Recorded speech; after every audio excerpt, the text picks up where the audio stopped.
క్రీస్తునాథుని యందు ప్రియ సహోదరి సహోదరులారా, ఈరోజు మనము పునీత రూపర్ట్ వీరిని కొనియాడుతూ ఉన్నాం. వీరు సాల్జ్బర్గ్ పీఠాధిపతులు. క్రీస్తు శకము 710. జర్మనీలోని రీన్ పట్టణంలో పునీత బెర్తా అను ఒక ధనవంతురాలు ఉంది.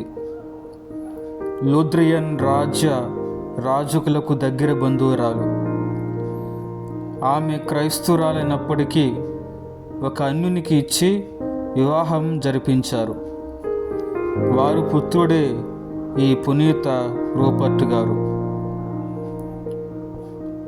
భర్త యుద్ధంలో చనిపోగా కుమారుని మంచి క్రైస్తవునిగా పెంచింది తల్లి.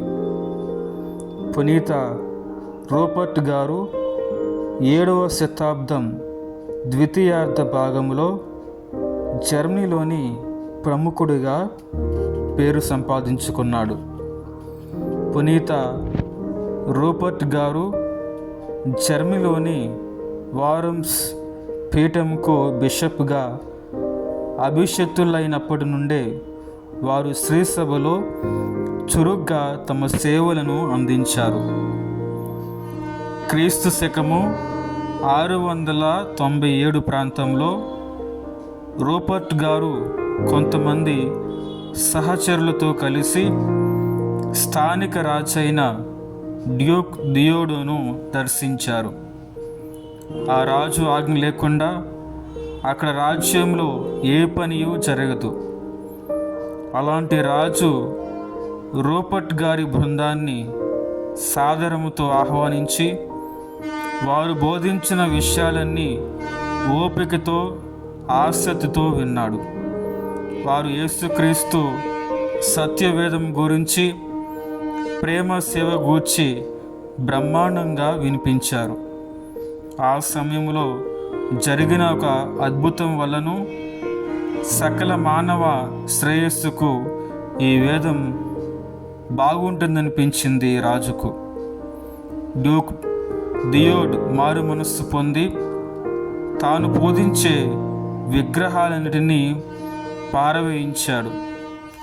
సజీవ మోక్షనాథుడు క్రీస్తును అంగీకరించి బాప్తీసం పొందాడు. దాంతో అటు ఇటుగా ఊగిసలాడుతూ ఉన్న వారంతా వరుసగా జ్ఞానస్నానం స్వీకరించారు.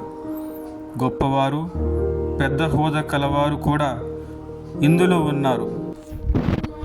దబ్బర దేవుళ్ళ గుడిలో ఉన్న వివిధ వికృత ఆకారాలతో ఉన్న బొమ్మలు, రాళ్ళు పూర్తిగా తొలగించి వేసి వాటిని క్రైస్తవ ప్రార్థనా మందిరాలుగా మార్చారు. అక్కడ క్రైస్తవ ఆచారం చొప్పున పూజలు నిర్వహింపబడ్డాయి. నూతనంగా అనేక దేవాలయాలు కూడా నిర్మించవలసి వచ్చింది. ఎందుకంటే దాదాపు ఆ రాజ్యంలోని ప్రజలంతా క్రైస్తవులుగా మారిపోయారు, విశ్వాసంలో బలపడ్డారు. డ్యూక్ దియోడో శిథిలమైన తన పాత పట్టణమైన జువావున్ ప్రదేశాన్ని, తన పాత కార్యాలయ భవన సముదాయాన్ని బిషప్ రూపర్ట్ గారికి దానం చేశారు. ఆ నగరం సుందరంగా తీర్చిదిద్దబడి ఒక పెద్ద దేవాలయం, ఒక సన్యాసుల ఆశ్రమం కొత్తగా నిర్మింపబడ్డాయి. ఈ కొత్త పట్టణమునకు సాల్జ్బర్గ్ అని పేరు ఇవ్వబడింది. ఇక్కడ కట్టబడిన పెద్ద స్కూలుకు పునీత పేతురు గారి పేరు పెట్టబడింది. రూపర్ట్ గారు తమ స్వార్థ ప్రచారం ద్వారా తమ క్రైస్తవులకు మంచి నాగరికత, పరిశుద్ధ జీవితం అలవరింపజేశారు. గట్టి విశ్వాసులుగా తీర్చిదిద్దారు. వారి భూభాగాల్లో ఉన్న రాతి ఉప్పు గనులను అభివృద్ధిపరచి వారి ప్రజలకు ఆర్థికంగా మంచి అభివృద్ధి జరిగేలా చేశారు. కడకు తమ వృద్ధాప్యంలో క్రీస్తు శకము 710లో సాల్జ్బర్గ్ పీఠంలోనే మరణించారు. పునీత రూపర్ట్ గారి పండుగను ఐర్లాండు, ఆస్ట్రియా దేశాలలో ఘనముగా జరుపుకుంటారు. రూపర్ట్ అంటే కీర్తి, వెలుగు, గొప్ప ఖ్యాతి అని అర్థం. ధ్యానాంశం: గొప్ప గొప్ప డ్రెస్సులు, క్రాఫులు, మెడలో చైన్లు ధరించాలని దేవుడు ఆజ్ఞాపించటం లేదు.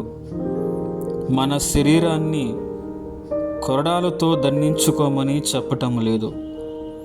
కానీ అన్నిటికంటే అధికంగా దైవాన్ని ప్రేమించమని, మనల్ని మనం ప్రేమించుకున్నట్లే మన పొరుగువాన్ని ప్రేమించమని మాత్రం కోరుతూ ఉన్నారు. పునీత రూపర్ట్ గారా, మా కోసము, మా కుటుంబాల కోసం ప్రార్థించండి.